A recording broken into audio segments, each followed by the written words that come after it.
Oke, klarifikasi tambahan yang selama ini masih menggantung dan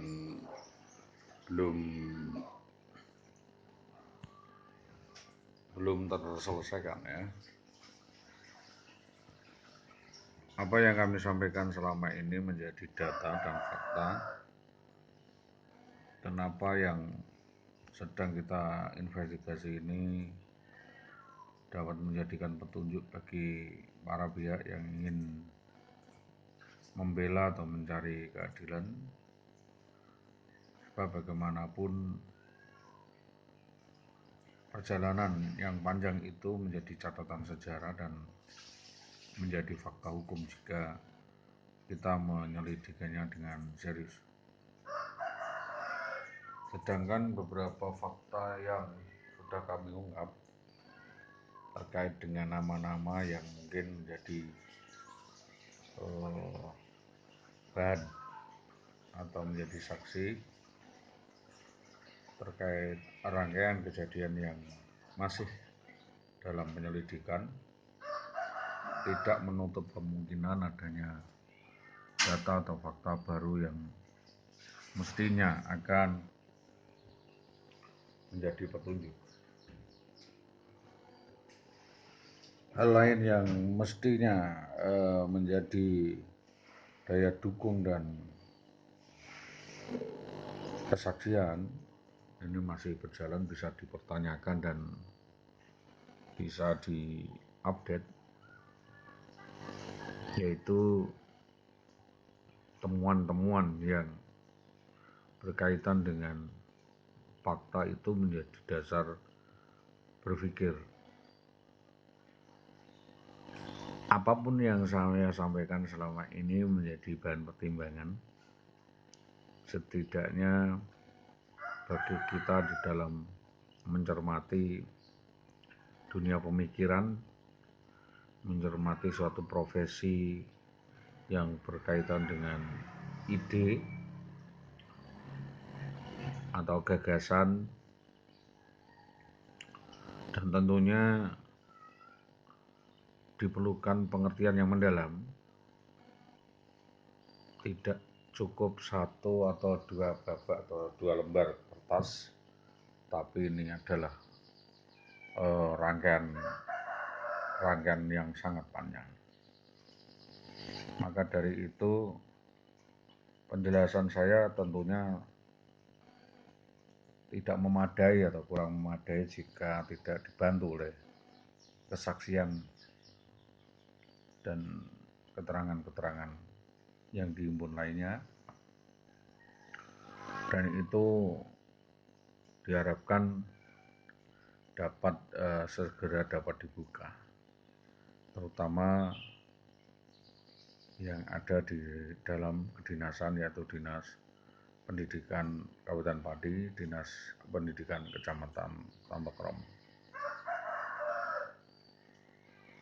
Hal yang menjadi dilematis adalah wacana penagihan alas hak yang ditawarkan oleh kuasa insiden sebagai bentuk somasi kepada Dinas Pendidikan, dalam hal ini adalah Dapodik atau yang bersangkutan, bagaimana bisa melakukan titik temu dan restorasi jika pertemuan itu dihalang-halangi. Maka dari itu kami meminta dan membawa lembaga donor, paling tidak adalah assessment arbitrari atau arbitrase atau juru runding profesional dalam upaya untuk mendukung upaya restorasi atau resolusi kasus kemelut di Dinas Pendidikan Kecamatan Tambak Romo melibatkan oknum guru yang disampaikan sejak awal adalah bermasalah pidana dan perdata, sebagaimana laporan-laporan yang kami sampaikan kepada instansi terkait. Itu yang tentunya menjadi keberatan kami dan menjadi keluhan kami. Karena selama ini, maaf ya, tersangka ini memang tersandung banyak masalah dan digantung banyak masalah, terutama adalah terkait dengan penggelapan, pencurian, dan manipulasi, money laundry, dan TPPU atau tindak pidana pencucian uang. Modusnya jelas, yaitu menipu daya, melakukan serangkaian tipu daya, permufakatan jahat, dan perencanaan jahat. Di antaranya adalah dengan cara memanipulasi data, dan sudah kami sampaikan berkali-kali kepada APH, aparat penegak hukum, terutama di Polsek Gabus dan Polsek Tambak Kromo, bahwa oknum guru tersebut memanipulasi data mulai kwitansi, talon, dan yang temuan terakhir adalah memalsukan dokumen negara, yaitu SK PNS. Sedangkan file sharing lainnya tentunya itu yang mendalami harusnya adalah kepolisian, karena itu terkait dengan keselamatan jiwa daripada korban.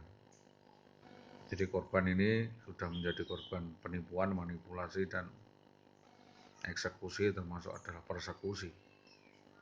Main hakim sendiri yang dilakukan oleh gerombolan atau sindikat, namun tidak bisa mempertahankan diri dan memperjuangkan alasannya. Jadi titik fokus di Polsek Winong jelas yaitu terkait dengan hilangnya anggota keluarga dan kekerasan atau percobaan pembunuhan kepada korban. Sedangkan titik fokus di Polsek Gabus yaitu laporan terkait domisili yang berpindah-pindah di wilayah Gabus dan permainan kasus di wilayah Gabus. Juga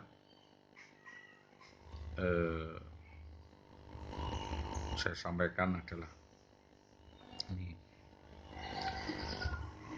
pemalsuan dokumen negara ya.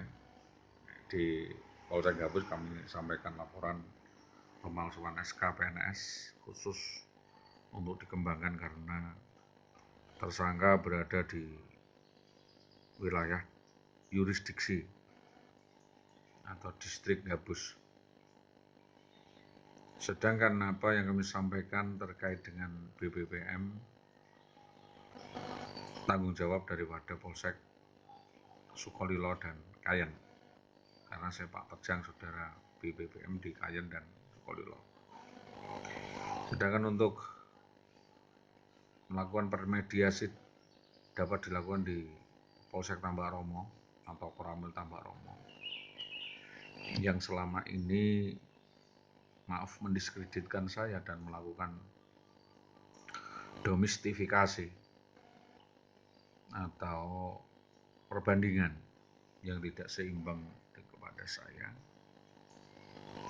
atau destruktif kepada saya atau diskriminatif kepada saya, seolah-olah saya ini istilahnya melepuk atau tak utuh atau undak untuk ini. Sama sekali saya mempertanyakan profesionalisme daripada anggota oknum anggota Polsek di distrik Tambak Romo. Kami berharap kepolisian bekerja secara profesional, meneliti dan menyelidiki unsur-unsur yang mengarah kepada kriminal pidana dan yang memenuhi unsur pidana yang dilakukan oleh para pihak, terutama adalah yang turut serta membantu menyembunyikan tersangka, karena tersangka selama ini dalam pencarian, karena yang mencari adalah keluarganya yang ditipu daya, yang dimanipulasi dan dibohongi. Maka terkait hal ini, fokus daripada kerja Polsek atau Reskrim Polsek Tambak Romo yaitu memfokuskan pada penagihan alas hak, yaitu penyerobotan alas hak dan penggelapan hak orang lain yang dilakukan oleh oknum guru yang dimaksud. Kami hanya ingin memperhitungkan untung dan ruginya daripada penyelidikan ini. Apakah konstruksi hukum dapat dibangun dari aspek-aspek kekeluargaan, sekalipun di sana ditawarkan presisi oleh peraturan dan restoratif of justice. Itu yang saya sampaikan, skema penyelesaian kasus itu berkala, dan ini menjadi penjelasan saya kepada para pihak, terutama adalah penegak hukum, karena bagaimanapun hukum itu adil dan melayani masyarakat. Jadi penegak hukum ini pelayan masyarakat, seharusnya dapat melakukan kerja-kerja ini dengan cara yang profesional, objektif, transparan, dan perkembangan penyelidikannya disampaikan kepada kami dalam SPDP. Terima kasih. Selamat pagi semuanya. Assalamualaikum warahmatullahi wabarakatuh.